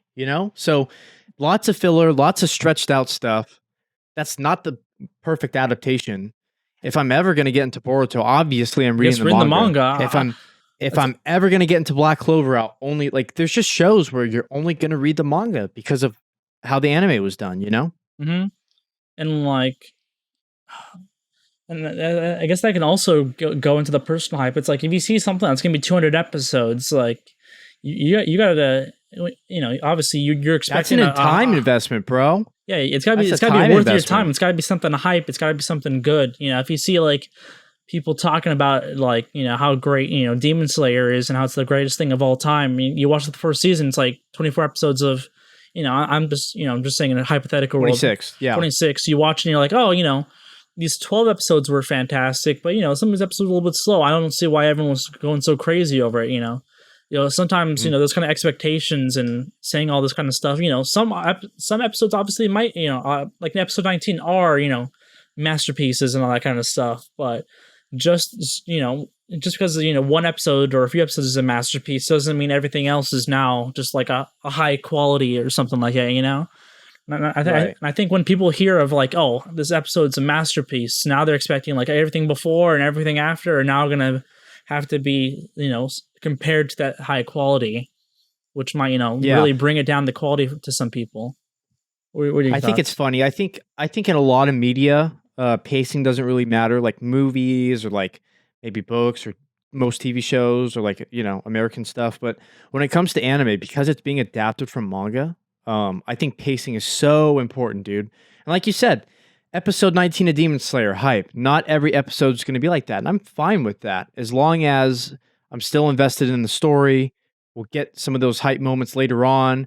Listen, I'm all for payoff, right? If you want to build something up, as long as it pays off, and I love the setup and I love the waiting for it, and it is worth it. If it's worth it, it's worth it. But it all comes back to pacing for me, obviously. But Yeah, man, these are some of the expectations that you kind of have to go into a show, like Boruto at 200.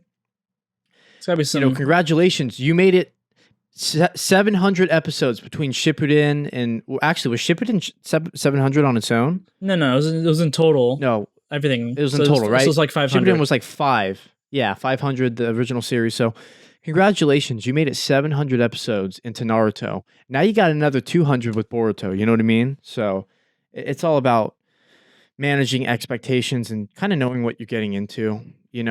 Not listening to the hype. I try not to listen to people as much. If it's a good show, I bookmark it in the back of my mind, and I'm like, all right, I don't know. I don't want to know shit about it. You know what I mean? Are you like that too, or do you like knowing stuff about shows? Well, I like to go into things blind, like with all these, do too. Like, and then maybe after, and then maybe see when people were thinking about it. But some shows, obviously break that, kind of expectation. Obviously, Chainsaw Man, everyone's and their mother is, barking over this show. It's not the right word, Drew. So that's a special case where it's the hype is so beyond what the actual show is that it's kind of inescapable. But with a lot of shows, when someone recommends me a show, it's like I want just like the super quick, not even synopsis. So like, did you actually like enjoy the show? Like, what should I kind of be expecting here? Should I be expecting? I don't like to know about the story or the plot. What I like to know is like, what did you like about the show? The characters. Does it have great does it have good characters? Okay, I'm interested. Does it have good action? Okay, I'm interested. Is it very sad and emotional and it's going to pull you in? Okay, I'm interested. But I don't want to know like the plot. You know what I mean? Oh, it's about this girl. And like, it's just kind of like, I want to experience all that for myself. You know what I mean? Obviously, when we do the preseason, we read synopsis for you guys, but preferably I would go into everything blind. Is it good? Okay, I'll watch it and then have my own opinions on my own. You know what I mean? Mm-hmm. Because like with Peach Boy, I remember reading the synopsis about her wanting to, travel the world because, she wants to go on an adventure. And then we get episode 1 of the broadcast version, and there's like none of that. She's just already out there in the forest walking around, meets fucking Frau. You know what I mean? But then we had this past episode, which goes into that. So again, it was weird for me too. I'm like, I thought that was kind of part of her character, and we just kind of skip over that. But again, we know why that happened. But yeah, I think going in blind is like one of the best ways to manage your expectation. But that's just me personally. Yeah, because I'm looking at like some like my top 10s and like a show, and it's a movie actually, a movie that I completely just was like thrown at me, and I just watched, and I was a Redline. I knew nothing about I just heard the name Redline. It's like, hey, I heard this anime movie is pretty cool. This Redline. I'm like, okay, I'll throw it on. What's the worst that could happen? What's the worst that could happen? Waste an hour and a half of my time. And I was just absolutely blown away. This is like, wow, this is like, I feel like this was made for me. Like, I can't believe I didn't even know about this. Like, and I feel like that kind of aspect of like, oh, I didn't even know about this, about that is like kind of like a nice like feeling. It's like, if you already knew, like, oh, I knew this was already going to be kind of my style, then it's like, okay. But just like watching and be like, wow, this really speaks to me. And like, I didn't even know, I feel like it was just made for me. It feels, it's a nice feeling, It's like, oh, you finish watching, like, wow. I feel like I found something and watched something that, not many other people have seen. Then maybe I go online and it's like, oh yeah, this was a huge thing. It's like, oh, okay, that's pretty cool. Yeah, I like that too. That's how I felt with Angel's Egg. I didn't want to know anything about it, and I went in blind, and I'm like, oh my god, what an experience that was. That's how I felt with the first season of Boku no Hero. You forced me to watch it. You're like, just watch it. It's about heroes. I'm like, okay. Then I started watching. I'm like, oh, this is good. Yeah, I think going in blind is probably the best way to manage your expectations. But yeah, certain like Chainsaw Man, you can't escape that. If you're on the internet, if you talk to weebs, if you check out Reddit or some of these sites, social media sites, you can't escape it. Got these motherfuckers out here barking and stuff. But it's just that's what the fandom does. They're gonna overhype stuff. They're gonna miss some stuff. There's gonna be some hidden gems in there, right? We keep hearing about fucking Odd Taxi and some of these other shows that aren't getting the love they deserve, maybe. So yeah, I just like to know as little as possible, but that's just me personally. So yeah, final thoughts for this week's discussion on expectations affecting your experience and enjoyment of a series. Yeah, just try to when we do those like pre-seasons and seeing, it's like, okay, I mark it down like the name of the show, but I try to just, once we're done, it's like, okay, now it's time to just wipe my memory. I do as much as I do too, bro. Like I see the picture, I'm like, okay, maybe it's something like that from what I remember, but like I'll just watch it to see what it's actually all about again. Like dude, I do the same shit. Like I try not to look at the pictures. I know the title in my head. I know how long it'll probably be, but I try not to know the genre. Like, well, I know the genres, but I don't know. Like, I try to forget anything about the plot. You know what I mean? Or like something very basic about the plot, nothing specific at all. You know? Mm-hmm. Yeah, because like with me, like I try to like just remember the name, and then like with this season, there's a lot of isekais that I'm kind of enjoying a little bit here. But like I'm like, okay, like I download the episode and like I'm like, oh, which one is this one? I start playing, and I'm like, oh, it's this one, and then I'm starting to like associate the name with the story in a natural, like, oh, I like this one, I'm hyped for this one. And so just kind of just try to go into things as blind as possible, try not to obviously listen to some, like, okay, write down the names of things people are be saying, but don't like have a priority list of like, oh, okay, everyone's talking about this Chainsaw Man, I have to go right now and watch this. Like, maybe you don't have to watch it right when it comes out. Maybe you wait till it's after you're done watching some other things. So let the hype die down and let the expectations go away a little bit. I feel like people will going back and watching Boku no season 1. All the hype or whatever was there. Like there's nothing to worry about when you're starting something like that. You just go in, no expectation. No one's gonna start yelling at you like, oh, this is the most hyped thing of the season. It's already been a while. It's already kind of die down a bit.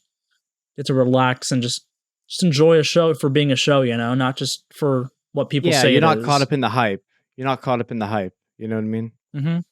Yeah, I just thought of something funny, dude. Imagine you show JoJo to someone, but you don't tell them anything about it. And so when Jonathan Joestar is about to die, they're like, "Oh fuck, is this the end of the series?" And it's like, no, the bloodline continues. That'd be really funny, wouldn't it? Mm-hmm. But because that style of show is so unique. But imagine experiencing that and not knowing anything about it. Oh, there's going to be more JoJo's. You know what I mean? Like that'd be parts. To have that not explained to you would be so sick, and to just experience that completely on your own, that'd be fascinating. You know what I mean? Mm-hmm. But yeah, like I keep thinking of this, like Boruto. If you tell someone what Boruto is, it spoils Naruto. You know how? Because now Naruto lives to the end of the series because he had a child. Mm-hmm. Or I guess he could die in the series, but at some point he has to have a child with someone. You know what I mean? Like it just kind of like, just the synopsis of Boruto alone gives you clues and kind of spoils the original series a little bit on its own. You know what I mean? Especially if you actually look at the poster, it's like, oh shit, wait, oh, is that Sasuke and wait, what? What's that robe he's wearing? You know what I mean? Like yeah. You know what I mean? So that's why I think going in blind is the best. What do you guys and gals out there think? How do you guys enjoy series? And do you guys let the hype affect you? We typically try not to, but hey, we're weebs. You know what I mean? We can't escape the hype. These anime fans out here, man, they be wildin'. Just like the gangs in Tokyo, apparently. The middle school gangs that we've been watching. Yeah, so let's get on to speaking of hype. Well, I don't know about hype, but certainly popularity wise. Let's move on here to some of the weekly news. We have one segment for you guys today. We've got a new Dragon Ball Super film. We're gonna link it up right here. We talked about a new Dragon Ball Super coming out in 2022. Now we have some more details on it. You got the link open, Jerms, to check it out?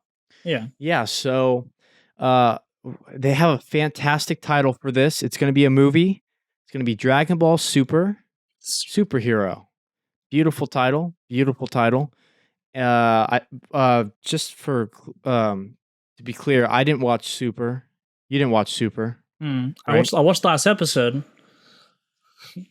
That's right, you did. That's right, you did. I watched that. We keep talking about trying not to spoil yourself. Germs just is like, I'll watch the last episode. But there's something unique about this, and there's something that really needs to be talked about this one. Dragon Ball, you expect crazy fights and all the typical Dragon Ball stuff, but this is going to be, to my knowledge, the first mainline movie that's CG. This is a 3D animated film. At least what we're being teased with the models here. I'd be very, very surprised if this turned out to be 2D, but they're showing us 3D images here. This is going to be a 3D CGI film, most likely. And I think that's really weird. I think that's really fucking weird, especially because people said Broly looks so beautiful. Now, I know that there was CGI parts in Broly and people talk shit about them, but yeah, to go from like people loving the animation to now going in a completely different style of animation, interesting. So, what do you make of some of these images we have up here, Jerms? I like it. You know, I've been a kind of a weird big fan of all the new 3D CGI kind of anime that have been coming out, and I think they can do a really good job here. Like they can, especially with the movie budget, they can do some really nice 3D CG these days. Like it's absolutely insane the quality. Well, to me, you know, my expectations aren't like super crazy for CGI as my background, but I think it's gonna do well. I think I'm definitely gonna watch this one. I about to still watch some of the older Dragon Ball movies to get a little caught up here, but I think it's gonna do really nice. You know, I've been kind of a fan of the CGI anime these days, so I think it's gonna do really nice, especially with it being Dragon Ball. They're gonna put all the budget they can and really take a and usually with these kind of things, like it always takes the industry to another level. You know, the 3D. I hope so. I hope they do. Obviously, I don't think they're just gonna just make a CGI just to and make it garbage looking. I think they're really gonna put some technology. Here's the thing, though. What? Here's the thing, though, and it looks good. It looks good, but it is Dragon Ball, so they can pump out an utter piece of shit, and it's going to make them money, and they know that. Now, whether that means that that's not me saying that there's going to be no artistic talent behind it. I actually think the CG looks good. And I'm interested in the movie, but I'm just surprised that they're going this route. I get that 2D's harder, but with the amount of money that they're going to make from this, why not invest it into something that the fans are familiar with? Why go a new direction? Maybe that's where they'll take all the future movies from now. I don't know. It's just I just think that aspect alone of it being CG. Dragon Ball has been around since the 80s, anime wise. It's been around since the 80s, bro. And so for this to be the first installment that CG, I mean, it's something new. It's something unique. And that's something I can say that Dragon Ball doesn't typically do, especially since Z. I mean, it's all Goku saving the world, new Super Saiyan mode. Here's a new person from a new galaxy that's even tougher than the last opponent. I mean, to say it's stale would be a fucking understatement. That's my opinion. I'm not shitting on Dragon Ball. I actually really like Dragon Ball. I'm just saying where the franchise is now. So for them to do something new and unique with Dragon Ball movie is something I thought I would never say, but here we are. 2021. Well, this comes out 2022, but yeah. So you hyped for this? Are you gonna watch it? Yeah, I'm really hyped for it. And I thought about another thing. Well, speaking of 3D CGI, I completely forgot to bring that up. Guilty Gear, with that new Guilty Gear game. That I think that should be a prime example of the ceiling of what we could possibly see. Have you seen some of the Guilty Gear, the new Guilty Gear cutscenes and that kind of stuff? It's pure 3D, but like the way that they kind of like the cell shaded kind of look. It has that cell shaded kind of look, but like they transform the models. It's not like a static 3D model where the 3D models the only. They kind of like, extend some things out for some shots and kind of make it look to have that anime style while still being 3D. So hopefully they kind of do that kind of stuff. Hopefully it doesn't look like, action toys hitting each other. Hopefully they have some of that kind of extend the animation. That's what I don't. They bring the animation into they don't just make it a 3D, just models hitting each other. Hopefully they actually like take it to that next level and really put that care and attention to the art here. But that's just me. And maybe once this comes out and watch the trailer and it's just going to be action figures hitting each other, then it's like, okay, never mind. Erase what I just said here. But I hope that they're trying to push the anime art style to its limits, being Toei and, Dragon Ball, it'd be a good example for maybe some series in the future that, if Dragon Ball can go 3D and, do it really well, why not, some other shows? Just saying. Well, I would completely disagree with that because Dragon Ball has the luxury of being such an established IP, they can go 3D and people won't. I mean, people can hate it, but it'll make them money. They don't. It could be poorly received, but they will make money. They will sell merchandise. That's why I think they can. They have the luxury of doing that because it's Dragon Ball. Not only is it a popular anime, it's popular in pop culture. In Japan, America, overseas, everywhere. You know what I mean? So that's I would say that's actually why they can do it. Mm-hmm. And I think it looks good. I don't know if I'm there with CG yet to where I love it. But I gotta say, for as bad as this could look, it looks pretty good. Just for right now. We have no real trailer. Yeah. We have like a little fucking teaser. But let's wait to see a real trailer and see how this actually looks. You know what I mean? Yeah. But for right now, it does not look bad. Not at all. So. Yeah. I'm just hoping that but once we see a trailer, then we'll easily know what they're actually kind of trying to do here. If it's going to be just a 3D, just to be 3D, or they're using 3D to kind of take it to that next level, maybe. But we'll see. All we have is him doing a little jump here, so it's kind of hard to say. But that's what I hope to see from this. But once the only time will tell, Yeah, that's very much correct. Are you guys and gals out there hyped for this new Dragon Ball movie? The only way you would be is if you're a Dragon Ball fan. And even then, that's not a guarantee that you're very hyped for this because I know that some people are going to look at this and say, what the hell are they doing? But I think the franchise is very stale at this point. I think it's sort of the same thing over and over again, but they're doing something new here, which is interesting. Not sold, not super fascinated by this, but it's just interesting that they're going a little bit of a different route here. All right. So now we're at the weekly thoughts of this week. I don't know if James has anything, but I know I definitely got something. Some fun, really crazy stuff that happened the past week that I want to talk about. Well, it's pretty crazy that you're going to steal my narrating role, but continue, Jerms. Continue. Yeah, gotta switch it up sometimes. At the expense of me, but that's all right. Let's go. Let's hear it. What do you got for us?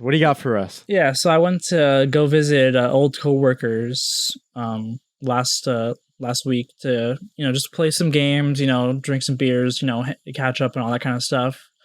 And then we're like, we played some games. Like, let's go hit up the local magic shop or whatever to to see what they got there.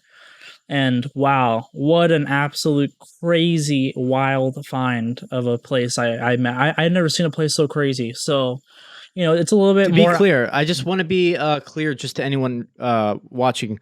We're talking about TCGs, Magic the Gathering. So this is like card games we're talking about. But go ahead. Yeah, so like, it's like some comic and book shop, and it's like, okay, they probably have a little magic section or something, then they have, mostly comic books and all their stuff. So then, it's a little bit more outside of the big city. So it's like, a lot bigger spaces for cheap. That's good. So I was like, okay, this is a nice, cool spot. And I'm like, okay, let's see what they got in here. I go inside and it's an absolute huge, it feels like a little mini warehouse here. Huge place here. Tons of comic books lining the shelves, bunch of Warhammer, all that kind of stuff. And I see the magic section, it's huge. But the main piece de resistance for me as a Magic fan, a new Magic fan, was a huge wall filled with every box set of Magic that ever came out. Well, no way. Maybe there's a few missing, but it was 100. For some for sale, some you could buy just you can buy it packs.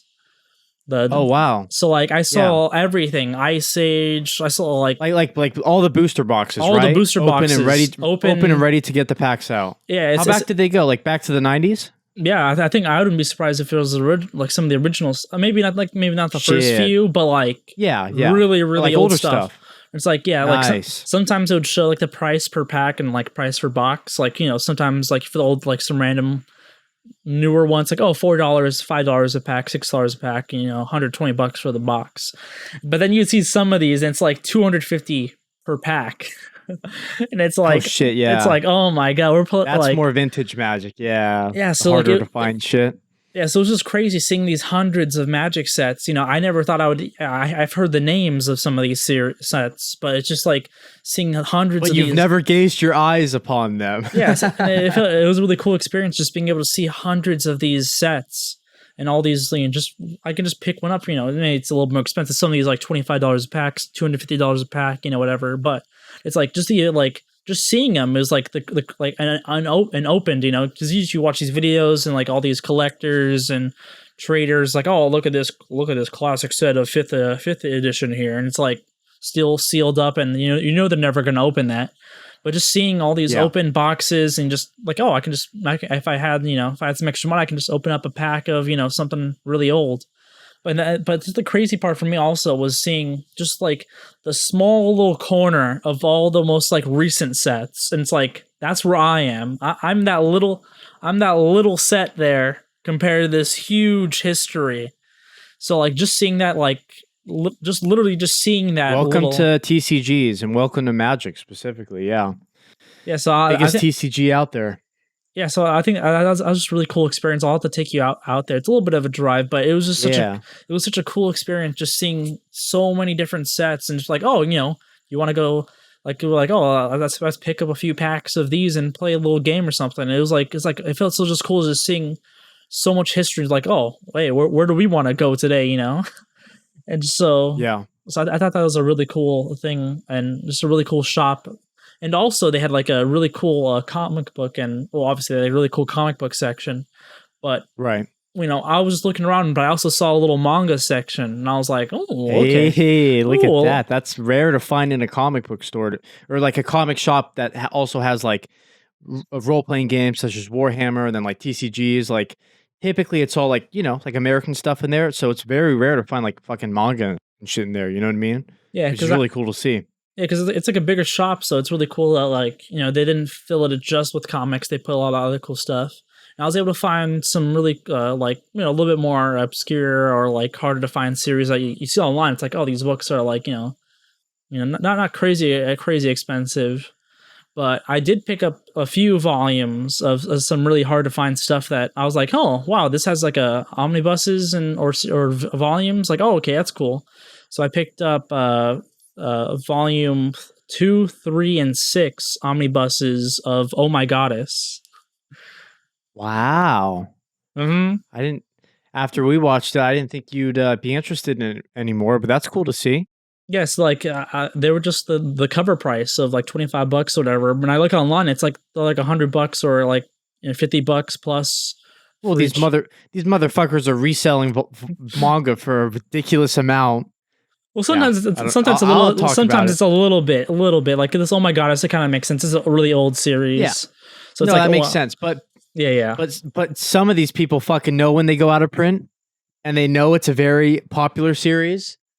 I might or might not be talking about my situation, but yeah, I know what you're talking about with these stupid pre-owned manga volume prices that should not be nearly as high as they are. Mm-hmm. But yeah, oh my goddess, what else did you get?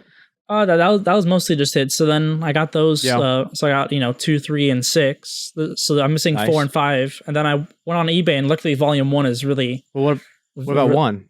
Oh no, I went on just eBay and got that one. Luckily, luckily even that it's able to find at a nice good price of below cover price. So it's like, okay, now I have 1 through 3 and then 6. So now. At least I have, a nice section I can read on my own, and then just, I have the final volume. So now I gotta just, get these little 2 volumes if I ever see them. 6 is the final volume? Yeah. Oh, omnibus. Yeah. Maybe they omnibus wise. Yeah. Maybe there's some volumes after that, but it's not in the omnibus. And so I'm probably just gonna stick with these 6 here and just be happy with that. Well, the 4 I have currently. But, if I ever do find 4 or 5, it'd be nice. I'm already kind of happy with the 1 through 3 and having just 6, on its own. So that was a really cool, really cool shop. So it's like now it's got me like a little more excited. It's like, oh, this is just one little place I found. Maybe there's more. Maybe there's some more spice out there. Maybe some other cool things. But I was still just in shock. Just seeing that magic box, all those magic boxes and packs. Yeah, man. It was really cool experience. I hope maybe some other people get the experience. If you're in the hobby, obviously if you're not in this hobby, then probably not as cool. But well, I think collectors are collectors. Like, you'll relate to that. You know what I mean? Whether you collect something different than me, I've always had a collector mentality about me. Ever since I was a little kid, I always wanted to collect things. So, yeah, I totally get, seeing all the box sets there. I mean, that's super sick. You know what I mean? Especially when a lot of them are rare. If I ever see, even if it's just a pack, not even the box, if I ever see a sealed pack of like base set Pokemon or like Legend of Blue Eyes White Dragons, the first Yu-Gi-Oh box, like, fuck, man, I'd pay big money for that, honestly. Duel Masters, I found a Japanese box one time. That was pretty cool to open, but that's not as big as, like a Yu-Gi-Oh or a Pokemon and Magic. I can't even fucking imagine what is it, Alpha or Beta or whatever the first one was for Magic. Yeah. Alpha. I can't even fathom what an Alpha probably goes for nowadays. But yeah, with me recently, I've been. Oh yeah, I've been saying that was it. So you can go right into it. Oh yeah, I've nothing. Yeah, I mean, recently, I don't know. I've been playing poker. Well, my first night, so happy about that. Always been a blackjack player, but poker's way more fun because you're not playing against the dealer. So yeah, that's really cool. Probably doubt a lot of people probably watching this probably don't play poker, but yeah, really fun. Had a birthday recently. You showed up. You were there. Yeah, it was. And then maybe next week I'll have some manga news. Depends on when some of them come in, but maybe next week we'll see. So, well, I got you some manga for your birthday that I still have to give it to you technically, but maybe you can read some of them and give me some thoughts on. Maybe we'll make a discussion next week if you're able to read some of these series and be like, maybe some of these series are just better to read a manga or whatever. But we'll see. Very possible. We'll see, guys. What a hell of an episode, eh? What a hell of an episode. Yeah. I mean, this is the first episode of the season 2 of the Weeb Retreat that we have the full weekly roundup of the summer 2021 anime season. We're happy to go through it with you guys just to go over it one more time. Every single week for the rest of summer, we're going to be talking about Itaden, Kobayashi, Peach Boy, Four Hose, My Hero Academia, and Tokyo Revengers. So, yeah, every week you can, please sub if you're not. We know a lot of you aren't. We'd really appreciate it. Every week we're going to be going over the latest episodes of all of those series and discussions and news and more bullshit about our personal lives. You know how we do it here on the Weeb Retreat. All with timestamps. Show. Yes, all with timestamps. Don't forget that. Don't forget the like. Don't forget the comment. Don't forget to support in any way you can. And so yeah, also thumbs up on the other platforms as well: Spotify, iTunes, all that jazz. We're a podcast. And yeah, give us a follow on there if you guys would like. Any final thoughts for this week's episode, Jerms? Just a really spicy episode. I think it's probably, it's always our best, but I think this might be easily our best one so far. Yep. For me, summer's in session. I mean, this is summer cementing itself. You know what I mean? We got a full roundup. We're getting used to the new season we have here, and yeah, we hope to enjoy it with you guys. And yeah, we'll see you guys next week. Peace out, weebs. Peace out.